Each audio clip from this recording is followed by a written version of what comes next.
Let me be honest with you from the very start. This card messed with my head, because every time Konami drops a 110 rated epic, the same question always comes up. Is this actually better than what I already have?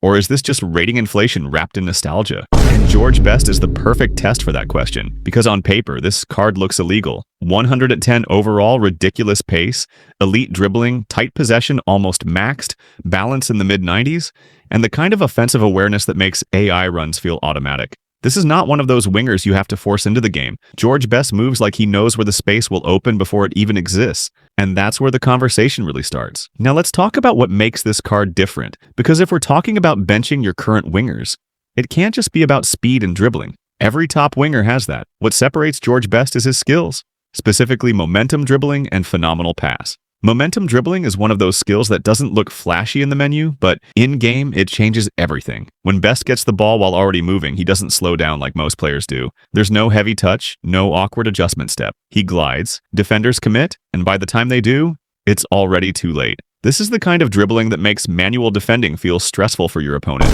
You're not just beating players with skills, you're beating them with movement. And the scary part? You don't even need to over-dribble. One body feint, one sharp angle change, and he's gone. This is why people say George Best feels smooth instead of flashy. He doesn't fight the engine. He flows with it. Now add phenomenal pass to that, and suddenly this card becomes way more than just a winger. Because this is where a lot of wingers fail in eFootball. They can beat their man, but once they're through, the final ball is inconsistent. George Best doesn't have that problem. His passes from wide areas are stupidly accurate. Cutbacks, early crosses, driven passes across the box, they all feel intentional, not hopeful. And that's important because if you're playing possession-based football or quick transitions, Best doesn't slow your attack down. He speeds it up. You don't need to reset. You don't need to recycle possession. One touch, one pass, and you're already creating danger. But here's the real question nobody wants to ask honestly. Is he actually better than the meta wingers you already have? Because let's be real, most serious players already have monsters on the wing. Cards like Mbappe, Neymar, Salah-type profiles, or even boosted Showtime wingers with broken skills. And this is where George Best becomes a taste thing. George Best is not a pure stat-padding winger. He's not about raw strength or overpowering defenders. He's about control. If you like sprinting down the wing and forcing cut-ins every single time, you might not fully unlock him. But if you like reading the game, manipulating defenders, and choosing the exact moment to explode, George Best feels unreal. His balance is a massive reason why. He doesn't get bullied easily, even without insane physical contact. He rides challenges. He keeps the ball close. Tackles that would knock other wingers off balance just bounce off him, and that makes him incredibly reliable in tight games, especially against high-press opponents. Now let's talk positioning. This is another underrated part of the card.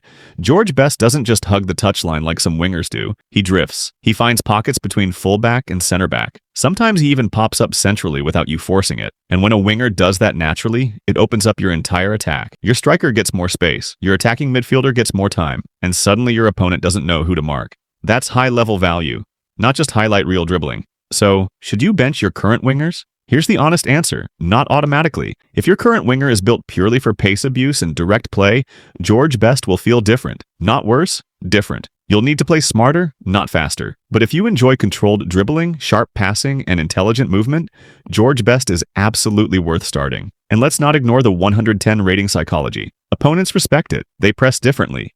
They double up faster. And that alone creates space elsewhere on the pitch. Sometimes the value of a card isn't just what it does, it's how it changes the way your opponent plays.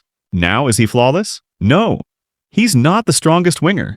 If you rely heavily on physical duels or aerial battles from wide areas, he's not built for that. And if your playstyle is pure chaos and speed, you might feel like you're wasting his finesse. But if you're someone who likes to control games, not just win them, George Best feels special. So, no, you don't bench your wingers just because he's 110 rated. You bench them if your playstyle matches what George Best offers. And if it does, yeah, some of your old wingers might not be seeing the pitch again.